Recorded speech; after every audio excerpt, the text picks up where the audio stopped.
Hi, welcome to learn with knock. 1.13 பார்க்கறதுக்கு முன்னாடி நிறை ஏறுபடி வரிசை அப்படின்னா என்னங்கிறத பார்க்கலாம். இப்போது நிறை அப்படின்னா ரோ, ஏறுபடி வரிசை அப்படின்னா என்னென்னா டிசெண்டிங் ஆர்டர், அதாவது பெருசுலேருந்து சின்னதுன்னு அர்த்தம். ஒரு மேட்ரிக்ஸை நம்ம ஜீரோவாக கன்வெர்ட் பண்ண போகிறோம், அதில் இருக்கிற எலமெண்ட்டை. அந்த ஜீரோவாக கன்வெர்ட் பண்ணும்போது அது ஏறுபடி வரிசையில் இருக்கான்னு நம்ம செக் பண்ணிக்கிறோம், அவ்வளோதான். இப்போ ஒரு மேட்ரிக்ஸ் இருக்குது அப்படின்னா அதோட லாஸ்ட்லேருந்து தான் நம்ம லாஸ்ட்டில் அதாவது பெருசுலேருந்து சின்னது கொண்டு வரணும். இப்போ லாஸ்ட் ரோவில் ஃபஸ்ட்டு 2 எலமெண்ட்டை நான் ஜீரோவாக்கினேன் அப்படின்னா அதுக்கு முன்னாடி எலமெண்ட்டில் நான் அதுக்கு முன்னாடி உள்ள ரோவில் ஒரு எலமெண்ட்டை மட்டும் நான் ஜீரோவாக்கினா போதும். இப்போ பாருங்கள், இங்கே எத்தனை ஜீரோ இருக்குது? 2 ஜீரோ இருக்குது. முதல்ல எத்தனை ஜீரோ இருக்குது? 1 ஜீரோ இருக்குது. அப்போ பெருசுலேருந்து சின்னது இருக்குது இல்லையா? அதே மாதிரி கடைசியில் இருக்கிற எல்லா இதுவுமே நான் ஜீரோவாக்கிட்டேன் அப்படின்னா அதுக்கு முன்னாடி இருக்கிற ரோவில் நான் ஃபஸ்ட்டு ஒரு எலமெண்ட்டை மட்டும் ஜீரோவாக்கினாலும் பரவாயில்ல, இல்லை 2 எலமெண்ட்டை எனக்கு ஜீரோவாக்கினாலும் பரவாயில்ல. அதாவது இப்படி இருந்தாலும் எனக்கு எப்படி இருக்குன்னா ஏறுபடி வரிசையில் தான் இருக்குது. 2 ஜீரோ இருந்து இங்கே 3 இருந்தாலும் எனக்கு ஏறுபடி வரிசையில் தான் இருக்குது. ஏறுபடி அப்படின்னா ஜீரோவை நம்ம எப்படி இருக்குன்னா பெருசுலேருந்து சின்னதாக இருக்குன்னு அர்த்தம். எப்படியெல்லாம் இருக்கக்கூடாது அப்படின்னா லாஸ்ட்டில் கம்மியான ஜீரோஸும் அதுக்கு முன்னாடி உள்ள ரோவில் அதிகமான ஜீரோஸும் இருக்கக்கூடாது. அதாவது இங்கே 1 ஜீரோ இருக்குது, அதுக்கு முன்னாடி உள்ளதில் 2 ஜீரோ இருக்குது. இங்கே 2 ஜீரோ இருக்குது, அதுக்கு முன்னாடி உள்ளதில் 3 ஜீரோ இருக்குது. இப்படி இருக்கக்கூடாது. அதே மாதிரி நம்ம R1 எக்காரணத்தை கொண்டும் சேஞ்ச் பண்ண மாட்டோம். R1 பேஸாக வச்சு தான் அடுத்த 2 ரோவில் நம்ம சேஞ்ச் பண்ணுவோமே தவிர R1 ஒரு மேட்ரிக்ஸில் கடைசி ஸ்டெப் வரைக்கும் R1 தான் இருக்கும். அடுத்த 2 ஸ்டெப் வேணால் நமக்கு சேஞ்ச் ஆகிருக்கலாம். அப்போ ஏறுபடி அப்படின்னா என்னென்னா இந்த 2 ஃபார்மில் இருக்கலாம். ஓகே, கடைசியில் எனக்கு ஜீரோஸ் எத்தனை ஜீரோ இருக்கோ அதை விட கம்மியான ஜீரோ தான் அதுக்கு முன்னாடி உள்ள ரோவில் இருக்கணும், அவ்வளோதான். ஓகே, இப்போ 2 ஜீரோ ஆக்கிட்டேன் அப்படின்னா செகண்ட் ரோவில் நான் இந்த ஒரு இதை மட்டும் ஜீரோ ஆக்கிறது எப்படின்னு கான்சன்ட்ரேட் பண்ணால் போதும். ஒருவேளை எனக்கு 3மே ஜீரோ ஆயிடுச்சு அப்படின்னா நான் ஒரு இதையும் ஜீரோ ஆக்கிக்கலாம், இல்லை 2 இது எனக்கு ஜீரோ ஆனாலும் பரவாயில்ல. இப்போ நம்ம எடுத்துக்காட்டு சம் பார்க்கலாம். இப்போது எடுத்துக்காட்டு 1.13 பாருங்கள். ஒரு மேட்ரிக்ஸ் கொடுத்து அந்த மேட்ரிக்ஸை நிறை ஏறுபடி வடிவத்துக்கு மாற்ற சொல்லியிருக்காங்க. இப்போ கொடுத்துருக்குற மேட்ரிக்ஸ்க்கு நான் ஏன் பேர் வச்சு அதை எழுதிக்கிறேன். அடுத்தடுத்த ஸ்டெப்பில் நான் சேஞ்ச் பண்ண போகிறேன் அப்படிங்கிறதால ஈக்குவல் டு போடாமல் இந்த ஈக்குவலன் சிம்பிள் போட்டுக்கலாம். இப்போ நான் என்ன பண்ணணும் அப்படின்னா இது ரொம்பவே ஈஸியாக இருக்கிற ஒரு சிம்பிள் கொஸ்டின் தான்.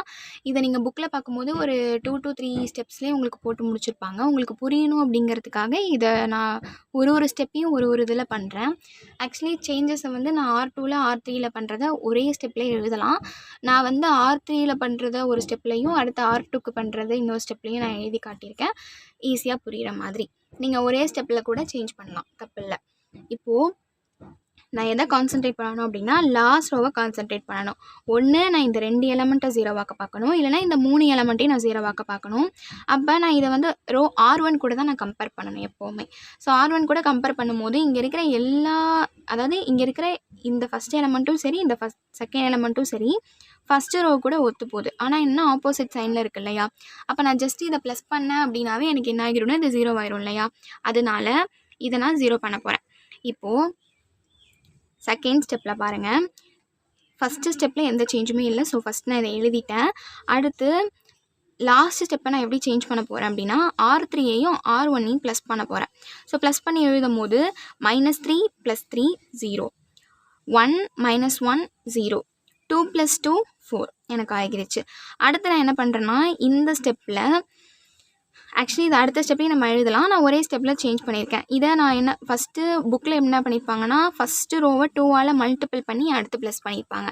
நான் என்ன பண்ணிட்டேன்னா இந்த செகண்ட் ரோவை 2ஆல் டிவைட் பண்ணிட்டேன். அதனால எனக்கு என்ன ஆயிடுச்சு அப்படின்னா இப்போ R2வை நான் 2ஆல் டிவைட் பண்ணதுக்கப்புறம் எனக்கு -3 1 2 அப்படின்னு சொல்லி கிடச்சிருக்கு. இந்த மாதிரி கிடச்சதுக்கப்புறம் இப்போ இந்த ஃபஸ்ட்டு ரோ கூட இது ரெண்டும் ஒத்து போகுது.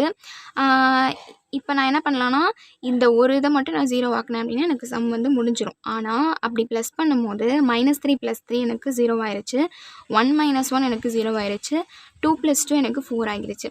ஸோ பார்க்கும்போது எனக்கு இந்த இதுவுமே 0 ஆயிடுச்சு. நான் எதுவுமே பண்ணல, ஆட்டோமேட்டிக்காகவே 0 வந்துருச்சு இல்லையா? அப்போ நான் என்ன பண்ணணும்னா இந்த எலமெண்ட்டை 0 ஆக்கினா தான் எனக்கு இது ஏறுபடி வரிசையில் இருக்கும். அதனால் ஒன்றும் பண்ண முடியாது. இது ரெண்டுத்தையும் ஜஸ்ட் நான் மைனஸ் பண்ணனாவே போதும். ஸோ தட் அப்போ இந்த ஸ்டெப்பில் நம்ம என்ன பண்ணியிருக்கோன்னா R1 எந்த சேஞ்சுமே பண்ணல. ஸோ அதனால் R1 = R1. அடுத்து R3யும் நான் எந்த சேஞ்சுமே பண்ணல. So R3 = R3. அடுத்து R2வை நான் என்ன பண்ணேன் அப்படின்னா இது கூட இதை ப்ளஸ் பண்ணேன் இல்லையா? அதனால் R2 + R1 அப்படின்னு சொல்லி எழுதியிருக்கேன். இப்போ கடைசி ஸ்டெப்பில் என்ன பண்ண போகிறோன்னா இந்த R3யை R3லேருந்து இந்த R2வை மைனஸ் பண்ண போகிறோம். அப்போ 0 - 0 0, 0 - 0 0, 4 - 4 எனக்கு 0 ஆயிடுச்சு. அண்ட் R2வை நான் அப்படியே எடுத்து எழுதிட்டேன். R1 எனக்கு எந்த சேஞ்சுமே இல்லை. இப்போ பாருங்கள், கடைசியில் எனக்கு 3மே 0வாக இருக்குது. அடுத்ததில் எனக்கு 2 0வாக இருக்குது. அப்போ 3 2 பெருசுலேருந்து சின்னதானே இருக்குது. அப்போ இது கரெக்டாக இருக்குன்னு அர்த்தம். ஸோ இந்த ஸ்டெப்பில் எனக்கு ஆன்சர் வந்திருக்கும். பட் ஆனால் ஆட்டோமேட்டிக்காக இது எனக்கு 0 ஆயிடுச்சு அப்படிங்கிறதால நான் அடுத்த ஸ்டெப்பில் சேஞ்ச் பண்ணணும். அதனால தான் இந்த ஸ்டெப் நமக்கு எக்ஸ்ட்ராவாக வந்திருக்கு. இந்த சம்மில் ஏதாவது டவுட் இருந்ததுன்னா கமெண்டில் கேளுங்க. நெக்ஸ்ட் சம்மில் பார்க்கலாம். தேங்க்யூ.